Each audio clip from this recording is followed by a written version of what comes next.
Hello guys and ladies, welcome to our C# variables and types video part 2.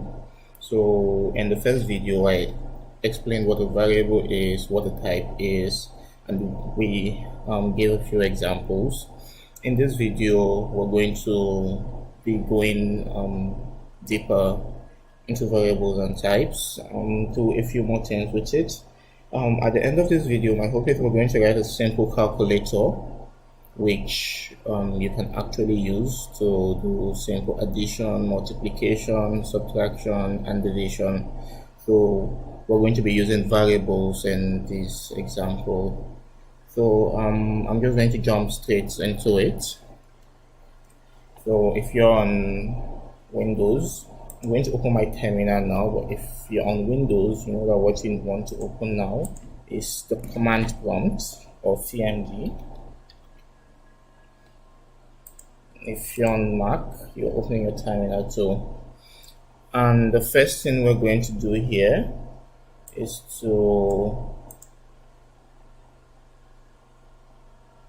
I just want to increase the size of my terminal here so more people can, the font in my terminal, so more people can see what I'm typing. Let's see, I'm just going to take it up to 14. Okay. So now we're going to create a new project. If you want to use the former project you created, you can just use it. I'm going to confirm that mine is still here, so that is it. ls, I still have my first project, so I can just say cd first project, cd first project. I'll hit enter, and then I can say code and dots to open it with Visual Studio Code, and hit enter to open this project in Visual Studio Code.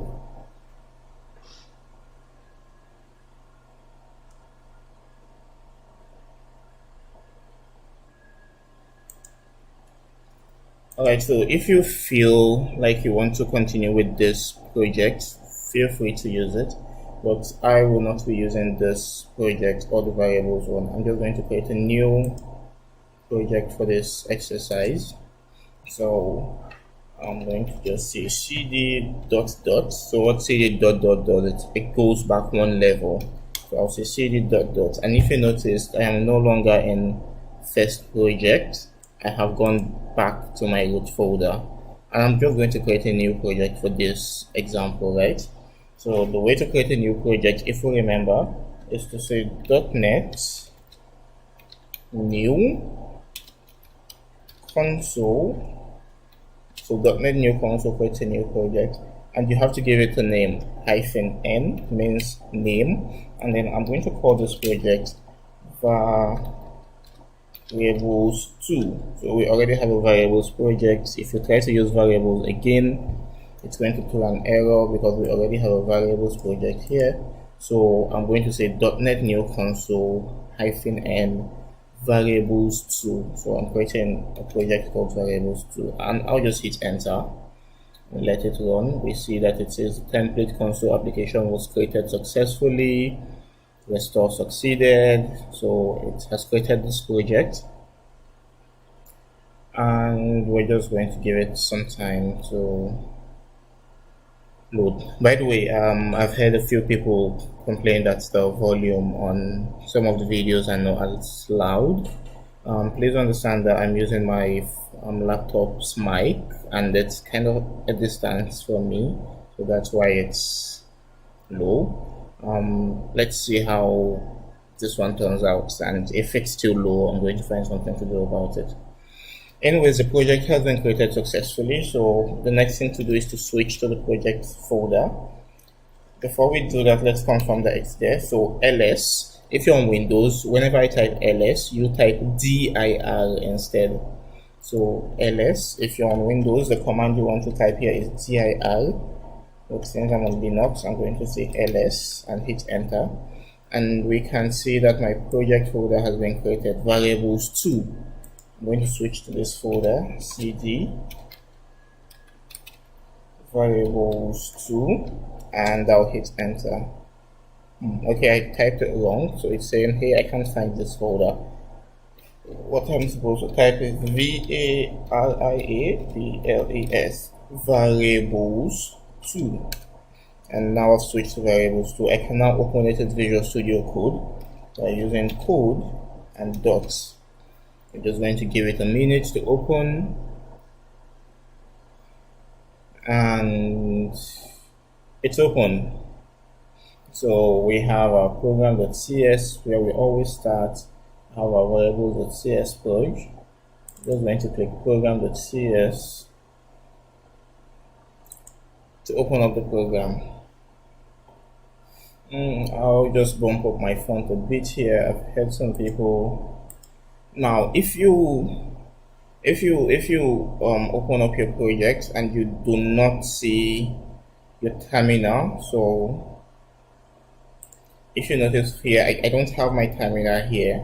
The way to open up your terminal is to hit the Control and the Backtick key. Control Backtick. So Control Backtick. I don't know if I'm connected to the internet now, but let's see. For those of you that don't know what the Backtick key is on your keyboard, I'll see if I can pull it out very quickly. Let's see. It's internet.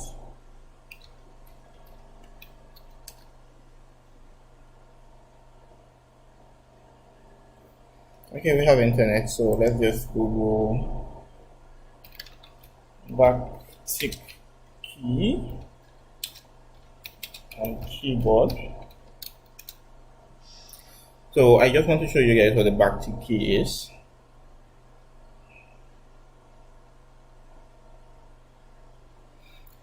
Then I'll switch to images,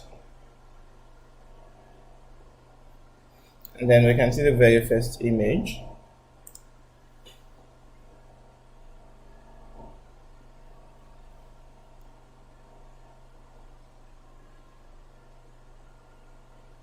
So you can see this highlighted key, the blue key. This is called the Backtick key. So whenever you open Visual Studio Code and your terminal is missing, so this is the terminal. Whenever you open Visual Studio Code and this is missing, all you have to do is hold down the Control key and the Backtick key. Control and Backtick key. This works on both Mac, Linux, and Windows. So, and when you want your terminal to disappear, maybe you want to see more of your code, you can just do Control Backtick and the terminal disappears. Control Backtick brings it back. So if you open Visual Studio Code and your terminal is not there, that is all you need to do. Next, I'm just going to increase the size of my font a little more. I increased it before I started the video, but I don't think it's large enough. So I'll just take it up to 17.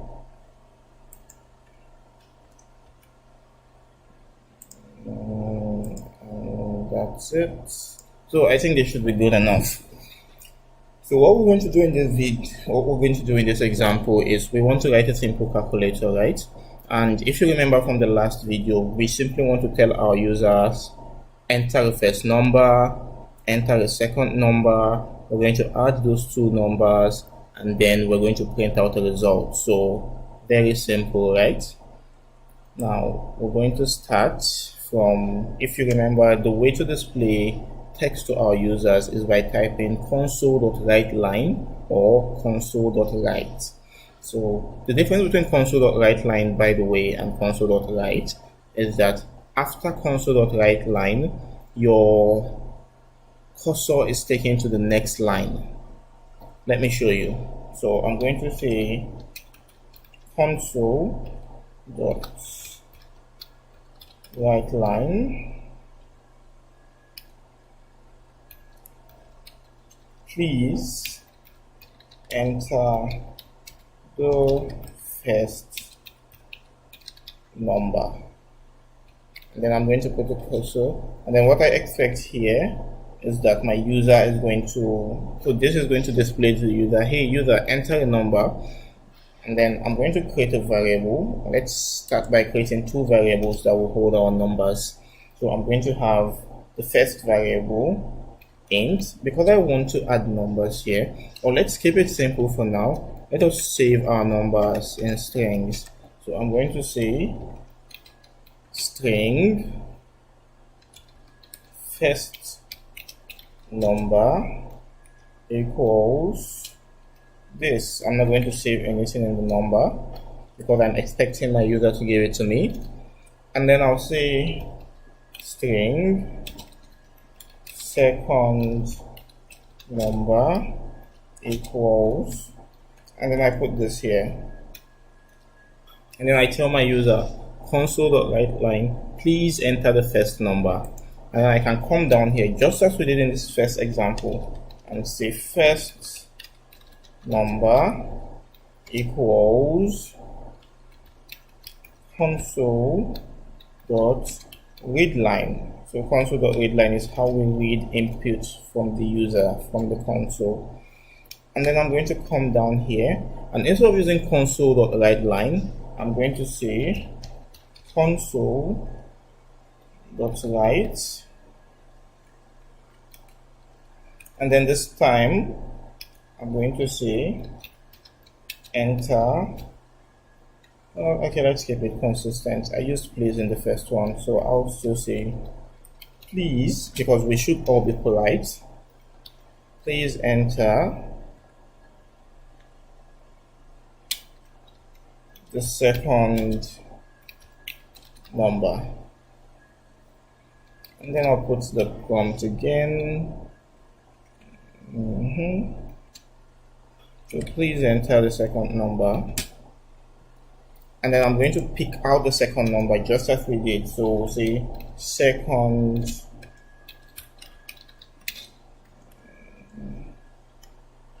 number equals console.readLine. So second number equals console.readLine. What this line does by now we should know is that we take the input from the console. And now let us create a third variable. Let's say string results equals, and let's set it to an empty string too. String results equals this. We're going to come down here and we're going to say results equals first number plus second number. So what we're doing is now we're saying, hey, take the value that the end user entered in first number, and take the value that the user entered in second number, and add them together and put the result in our new variable, in our variable called results. Now that being said, I'm going to go and print out the value of result, and I'll say console.readLine. Oh, sorry, we want to display the results to the user, so we say console.writeLine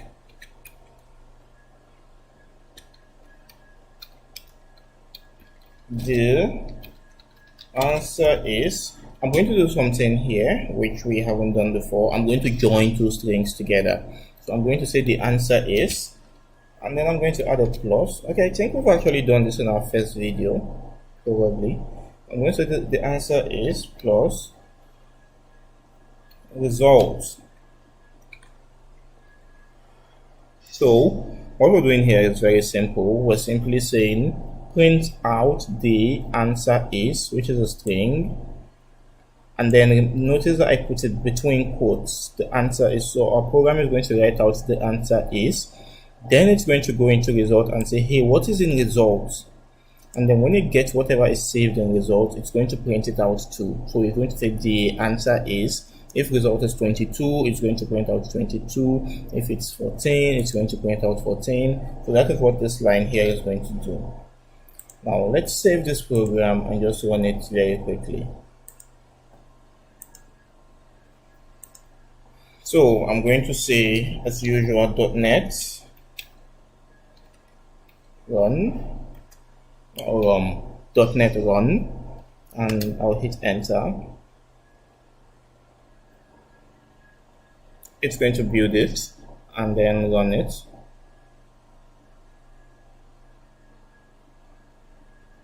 Okay, and then it says please enter the first number. I'm going to say my first number is 23, and I'll hit enter, and it says please enter the second number.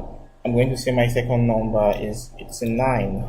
Now I want you guys to look very closely here. If you're watching, look very closely at what is happening here. When it asks for the first number, it took the cursor to the second line.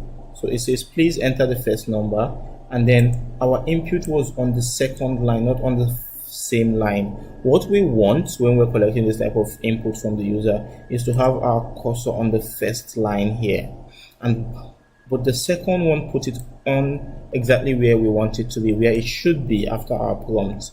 So why are they different? The difference is in console.writeLine and then console.write.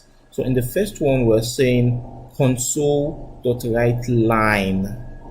What console.writeLine does is after printing this, it's going to take the cursor to the next line, which is what we're doing here.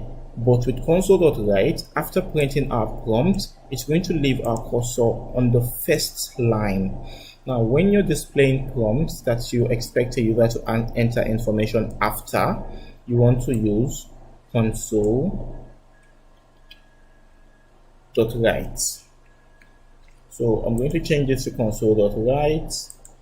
I'm going to save it, and then we're going to run our program again. .NET run.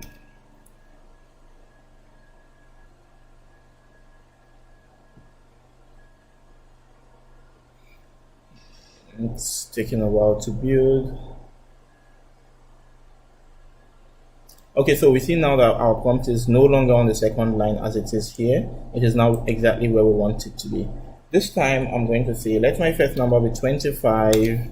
It's going to ask for the second number. I'll select my second number be 25. I'm going to hit enter, and it says my answer is 25. That is wrong, right? We know that 25 plus 25 is 50. So why are we getting 25? I will tell you why. Remember when we talked about variable types? Now, the type of the variable depends on what your computer can do with it. As far as your program knows, 25 is not a number, it is a string, because we created it as a string here. We said string first number, and then we said string second number, and then we added two strings together. It is like saying, hey, Vincent, add Vincent is plus a boy together. So Vincent is one part and a boy is another part, and we're saying add it together. The answer is going to be Vincent is a boy, because we're dealing with strings. So what we want to do here is to change these to integers. So then your computer knows, okay, I am dealing with integers here. 25 is an integer. 25 is an integer too. What I want to do here is an integer addition. So I should add them together as integers, not join them together as strings. When you use a plus between strings, it just joins them together. So it just takes the second one and adds it to the end of the first one. But when you use plus on integers, it's going to add them with an arithmetic addition operation. I need us to understand that. So we're going to change our variable type here and let our computer know that, okay, this is an int. So I'm going to change it from a string to an int.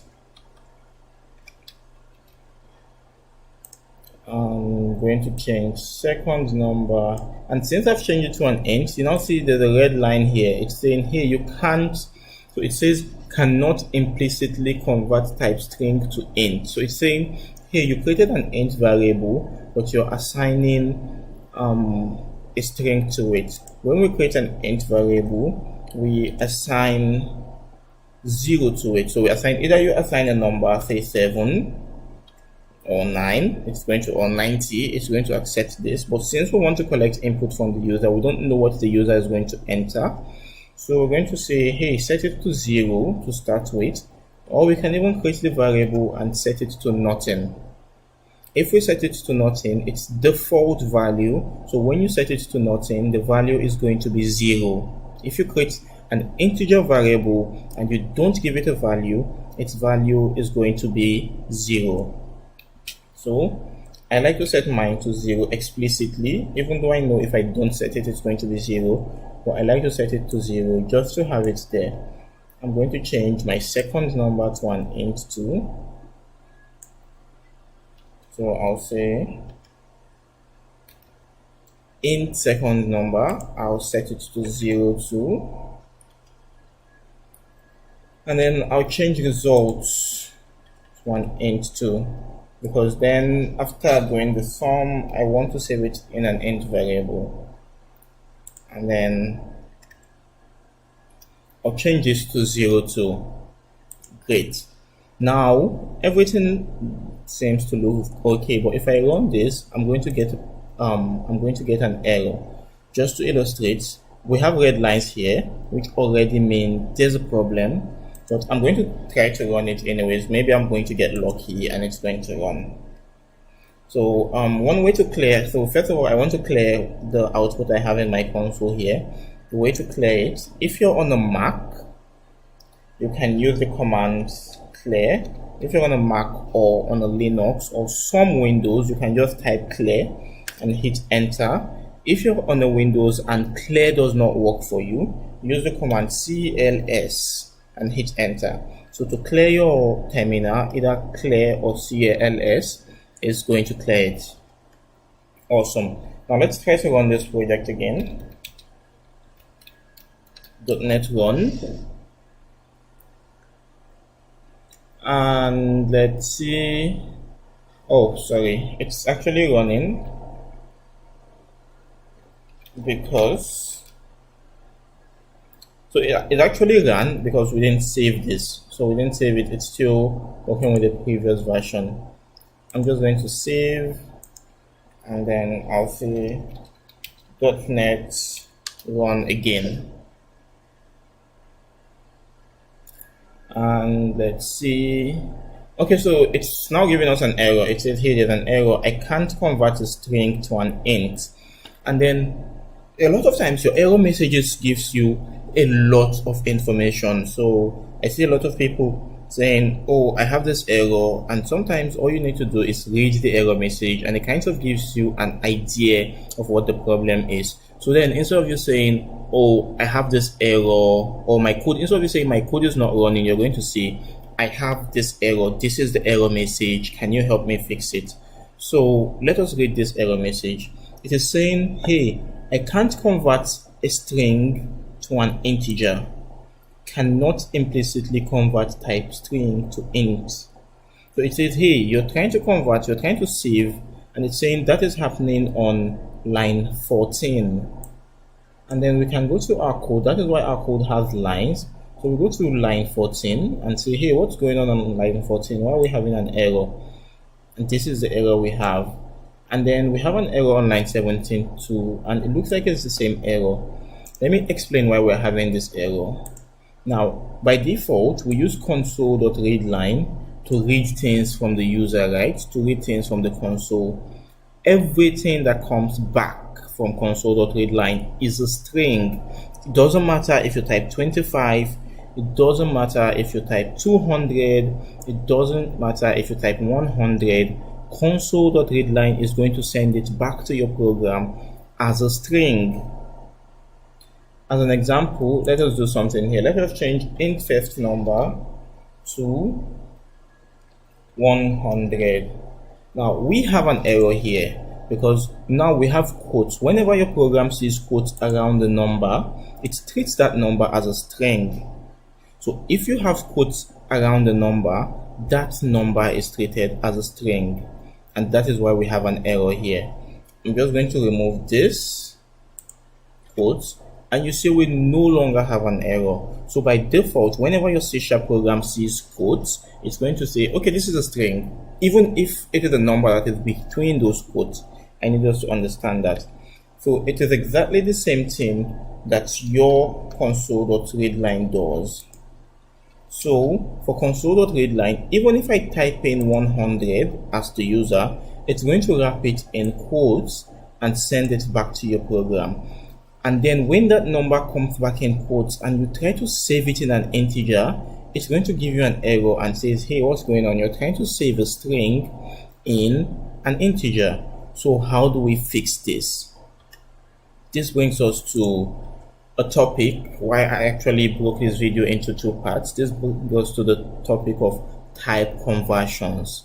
Now, in C#, you can convert from one type to another type. I'm not going to go too deep into that because it can get confusing. I'm just going to use an example here. So just follow my code for now. Just trust me, right? Now I'm going to say int dot pass. I'm going to open a bracket here, and then I'm going to come to the back and put a closing bracket. And we see the error is gone from this one. We no longer have an error here. Now what we're saying is, hi program, take that value that is coming back from our user and pass it. Pass means change it. Now if you hover over it, you see it has a message here. It says convert the string representation of a number to its 32-bit signed integer. Now forget about what a 32-bit signed integer is, but know that converts the string representation of a number to its integer equivalent. So let's say if this was quote 100, so it says the string representation, this is a string representation of a number because it has quotes. What I can do here is say int dot pass, and then I'm going to put it in the brackets. So what I'm saying is, hey, take this number that is a string and convert it to an integer. And now we don't have a problem anymore. What it's simply going to do is it's going to look at it. Okay, this is a number, but this number is stored, is represented as a string. I'm just going to take this off. I'm just going to take this off and take this off and give only the number to the variable. And now the variable no longer has a problem. Just going to change this to 0. And then that is exactly what we're doing here. We're saying, hey, take whatever the person entered in the console and convert it to a number. And now we can save this thing as a number. We can save that value as a number.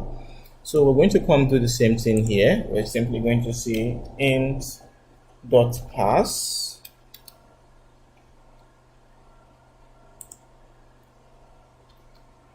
console.readline. So we're saying int.pass console.readline. Like I said, it's going to take whatever we entered here, and then we're going to save it in second number. And now let's try to run our program again. We seem to have all the errors sorted out.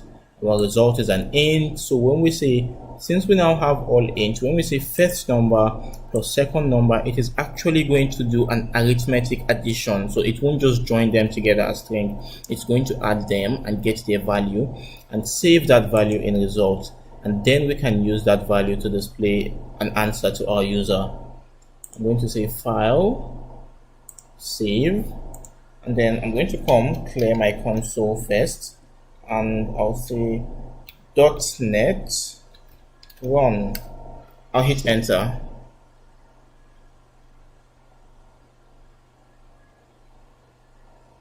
And now it says enter your first number. I'm going to use 25 again because I happen to like 25. Enter your second number. I'll say 25 again. I'll hit enter.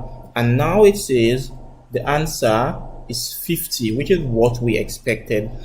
So the key takeaway I want you to have from this video is how to convert from a string which our program is going to return. So our program returns a string. Our console.read line gives us back a string when a user types a value, and then we're going to convert it to an integer. So what I really want you to understand here is that it is possible to convert from a string to an integer. A lot of times you get values from different places. So maybe a user enters something in the keyboard, or you pull a value from a database and you want to operate on it. You will want to convert it to an integer if you want to get an integer value back when you add it. If you add two strings together, it's going to give you a string. So I really want everyone to have that takeaway from this video. Now the task for this video, oh, by the way, I'm just going to very quickly introduce comments. So comments are lines of text you can leave in your code that tells another programmer what you're trying to do, or it just reminds you later when you come back to your code what you're trying to do. It is not part of your code. Your program is not going to try to execute it. It's just like leaving reminders for yourself in code. I'm going to come over here and I'm going to put a comment on this line. Now the way to put comment in C#, any line that starts with two backstrokes, so two slashes, means this line is a comment. And then I'm going to say this line is a comment. It doesn't affect our program. And then if you run this program, it really doesn't do anything. It doesn't change it. It's just to let you know, okay, this is what we're doing. And an example of where you might use a comment is to come down here, and let's say for right now we're doing something very simple here, but we might as well be doing some very complex calculation here. And then tomorrow, if someone else is to work on our code, we want them to understand what we are doing. So I'm going to put two backslash here and say we are adding the values of first number and second number.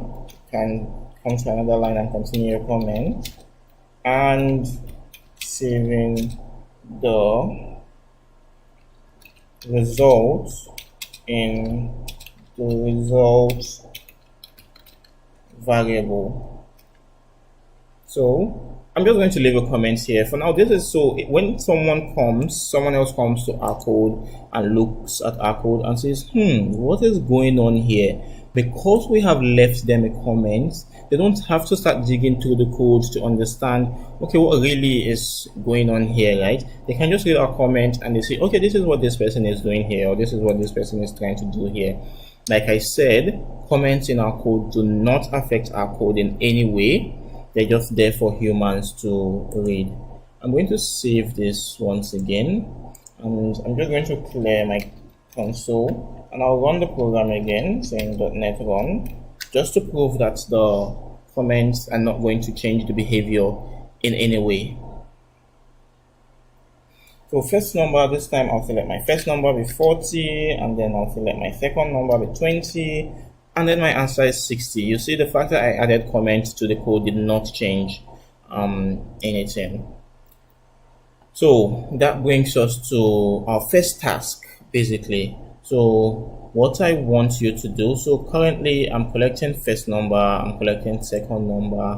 What I want you guys to do here is to collect three numbers and multiply those three numbers together and display the results of the multiplication. I'm simply going to leave comments here for how you might do it. So I'll say task. So collect three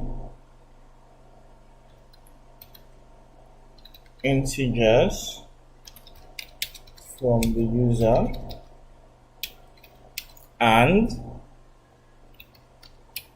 multiply them.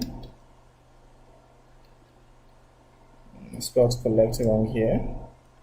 Collect three integers from the user and multiply them then display results. So for this task, I want you to create a new project called multiplication. So what I expect you to do here is to create a new project called multiplication. Create a new project called multiplication. Collect 3 integers from the user. Here we're collecting 2. So collect 3 integers from the users, multiply them, and then display the results to the user just as we're doing here. So that is the first task. The second task. So the second task is to collect 2 integers from the user and subtract them. Then display results. Create a project called division. So for your second task, I want you to create a project called division. Collect 2 integers from the users and say first integer minus second integer basically, and then display the results to the user. That is the second task. Then for the third task, collect, I forgot my comments, collect 2 integers from the user and divide them.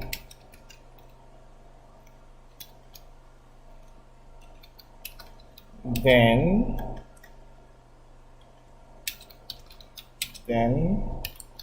display results.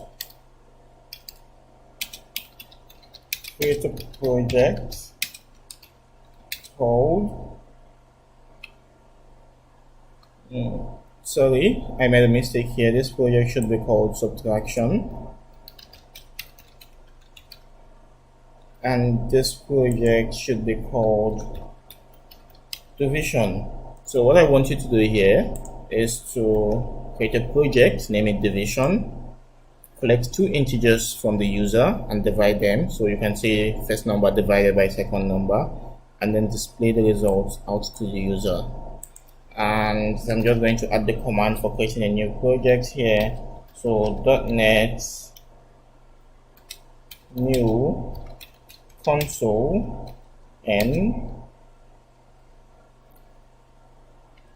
multiplication. So for example, to create a multiplication project, you say .NET new console n multiplication. You type that into your console or your command lines. I'm giving you an expo here. So this is a task I expect you to do. I'm going to post this task on Slack again, but that's it basically. We've come to the end of our example for today. I hope you understand it. If you don't understand, you can always reach me on Slack, leave questions on the channel under the video, and I really hope you get this. So this brings us to the end of our variables and types lecture, and from the next video we're going to go to conditional operators. We're going to have to start moving fast because we don't have a lot of time. Thank you.